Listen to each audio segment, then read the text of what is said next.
Oui, alors donc ce soir, nous accueillons Monseigneur Gollnisch, donc, qui est le directeur général de l'œuvre d'Orient, et qui par ailleurs est aussi vicaire général des catholiques orientaux en France.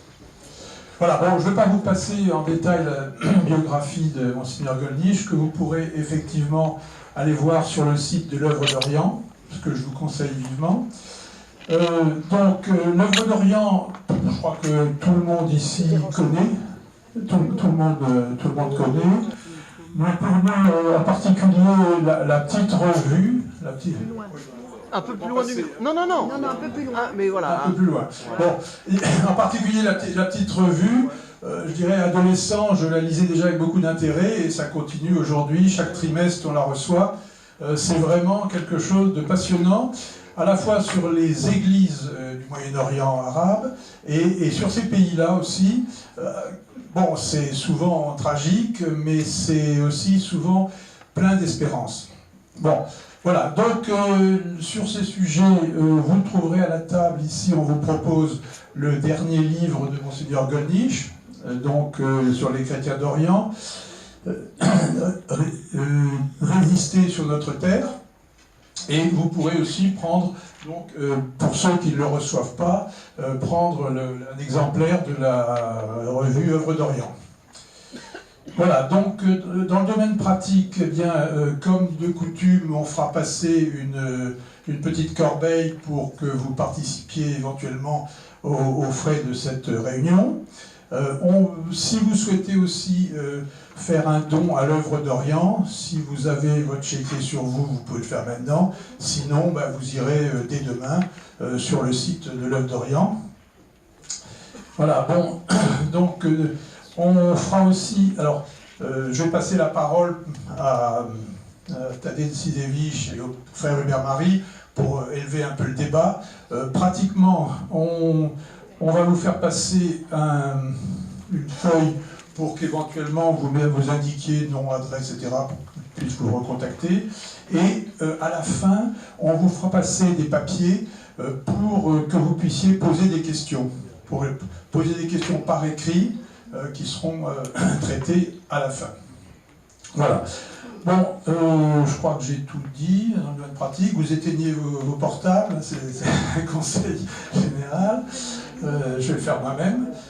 Et voilà, donc Tadej Sidevich, responsable de l'aide de tout ce qui est aide aux chrétiens d'Orient pour le diocèse de Toulon. Je te passe la parole. Merci Bernard. Je suis très, très touché et très heureux de pouvoir justement m'associer au frère Hubert Marie pour cette conférence et accueillir Monseigneur Gollnisch, parce que je dirais que c'est un sujet qui me tient à cœur, et pourtant c'est un sujet extrêmement délicat, et c'est pour ça que je vais en parler, et dont j'ai pris vraiment conscience quand justement Monseigneur Ray m'a invité à créer la délégation d'aide aux chrétiens d'Orient. Là, j'ai vu des réactions.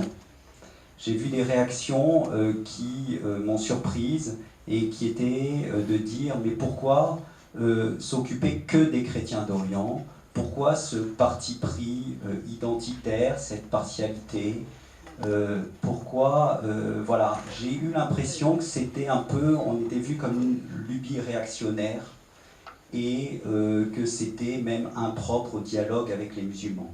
Ça m'a personnellement beaucoup choqué parce que ça fait 20 ans que je vais en Syrie, que je vis et que je sillonne le Proche-Orient, mais particulièrement la Syrie, le Liban, la Jordanie, la Turquie. Et j'y suis allé sans aucun a priori et sans même avoir connaissance et conscience de la vitalité des communautés chrétiennes là-bas. Et ça m'a beaucoup touché, entre autres. Et c'est ce qui m'a donné justement cet amour du pays. Ça a vraiment fait partie, en plus de la chaleur et de l'hospitalité légendaire de tous ces orientaux et de l'amour qu'ils ont pour la France et pour les Français. Et donc, j'ai été assez surpris de ces réactions. Et j'ai été d'autant plus surpris qu'en même moment, et c'était aussi pour ça qu'il y avait cette initiative, eh bien, on accueillait des familles de réfugiés. La première, ils sont là, Ali et Rand Rao, qui sont les neveux de Monseigneur Rao, l'évêque de Mossoul, qui a été assassiné en 2007, pardon. Et ils sont arrivés, ce sont les premiers réfugiés irakiens qui étaient là, et on accueillait ces réfugiés chrétiens, et qui étaient très déboussolés naturellement, mais qui se sentaient très abandonnés, voilà, et qui s'attendaient à trouver un pays chrétien, et qui découvraient une toute autre réalité. Donc ça, vous voyez, il y avait à peu près ces deux réalités qui se confrontaient, et à ce titre-là, ben moi je suis content qu'on puisse justement voir ça et se réunir ce soir. Alors, ce que je veux vous dire surtout, c'est que, ben voilà, ça c'est une réalité, Monseigneur Gollnisch va en parler, ces chrétiens, ils sont persécutés, ils sont même exterminés, c'est pas une lubie, c'est pas un fantasme, et ils se sentent abandonnés. Ça c'est une réalité, parce qu'on est très indifférent à leur cas, et ça faisait partie des objectifs, notamment du diocèse, et surtout de l'œuvre d'Orient, c'est de sensibiliser les chrétiens ici, et l'œuvre d'Orient le fait magnifiquement depuis 150 ans, sur cette question justement des chrétiens d'Orient. Ça c'est une chose. Mais moi ce que je voudrais surtout dire personnellement, ce que j'ai vu, c'est que ces chrétiens d'Orient, en termes de dialogue, puisque c'est le sujet, et ces pasteurs des chrétiens d'Orient, de ces églises, ce sont vraiment eux qui ont quelque chose à nous apprendre en matière de dialogue avec les musulmans. C'est vraiment, je dirais, chez eux quelque chose d'existentiel, ils n'ont pas le choix, mais surtout ils le vivent, et ils le vivent d'une manière, je dirais, exemplaire. Alors on peut toujours faire mieux, bien sûr, mais c'est très intéressant, et c'est ça qui m'avait beaucoup touché là-bas. Alors je dirais que c'est un dialogue, comme le dit Monseigneur Grégoire Laham, il dit que c'est un dialogue d'abord de vie, c'est un dialogue aussi d'expérience et de tradition. Et je le vis moi-même tout le temps, à Pâques et à Noël, les premiers qui me fêtent Pâques et Noël, ce sont des amis musulmans. Et réciproquement, les chrétiens le font aussi. Mais il y a encore des tas de témoignages, et Monseigneur Gollnisch nous le dira, qui sont très touchants et très beaux de cette vie, à chaque fois qu'il y a des enterrements, à chaque fois qu'il y a des messes, et Monseigneur Grégoire le souligne, ils disent mais c'est plus souvent les musulmans qui sont là à nos messes d'enterrement que nous, pour accompagner leurs morts.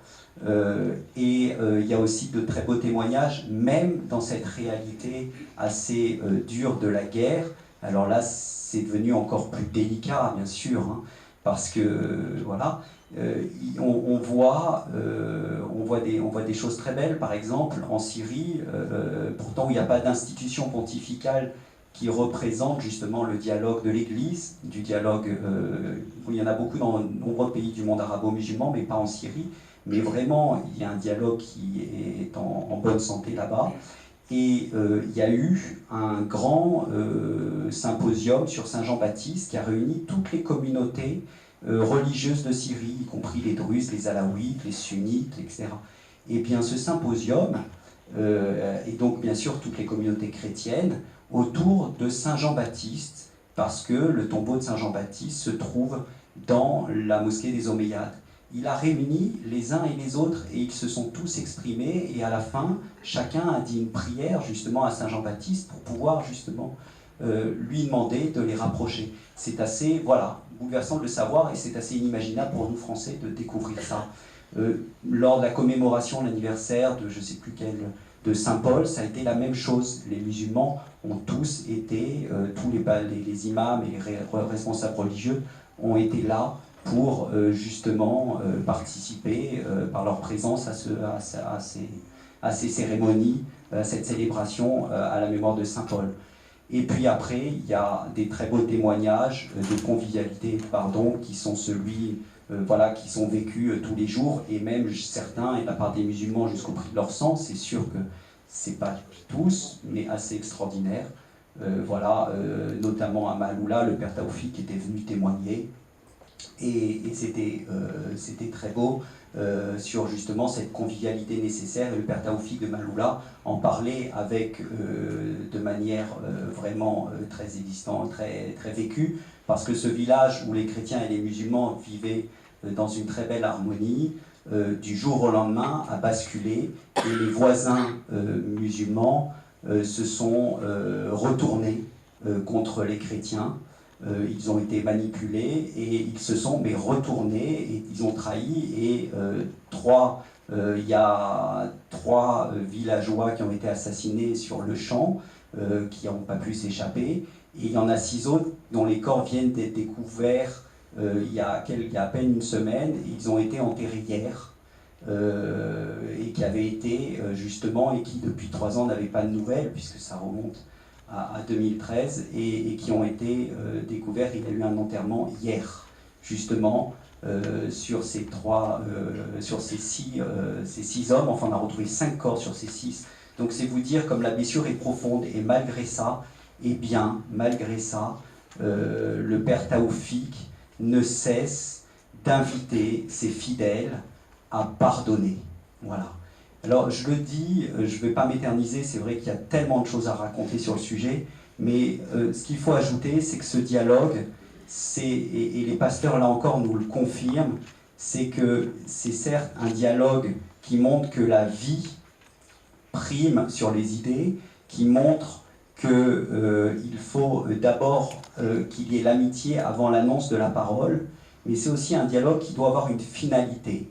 C'est-à-dire que, et ça c'est ce que Paul VI rappelait et qui est très important, c'est que la finalité, bien sûr, c'est le salut des hommes, c'est ce que le Christ nous invite à faire. Et donc dans le rôle justement des chrétiens, dans ce dialogue avec nos frères en humanité, eh bien c'est d'annoncer le Christ. Hein.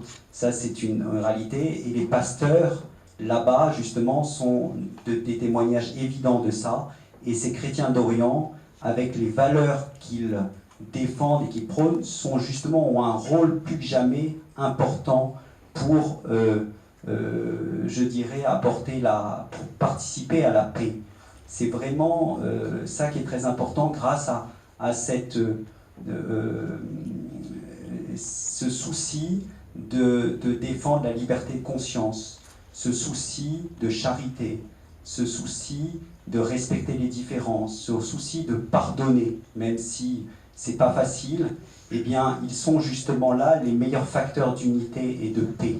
Hein, ils ont vraiment un rôle important à jouer à ce titre-là, et surtout dans ces pays en guerre où il y a une lutte fratricide entre 2 communautés qui sont les chiites et les sunnites.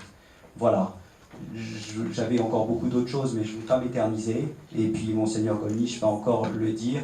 Mais je voulais exprimer de tout cœur combien c'est important et combien les chrétiens, là-bas et ici, ont justement cette nécessité existentielle de vivre, parce que justement, ils ont un Dieu qui est un être de relation et qu'ils considèrent comme un être de relation. Conférence. Je suis désolé, veuillez, mais je vous laisse là. Pardonnez-moi, non.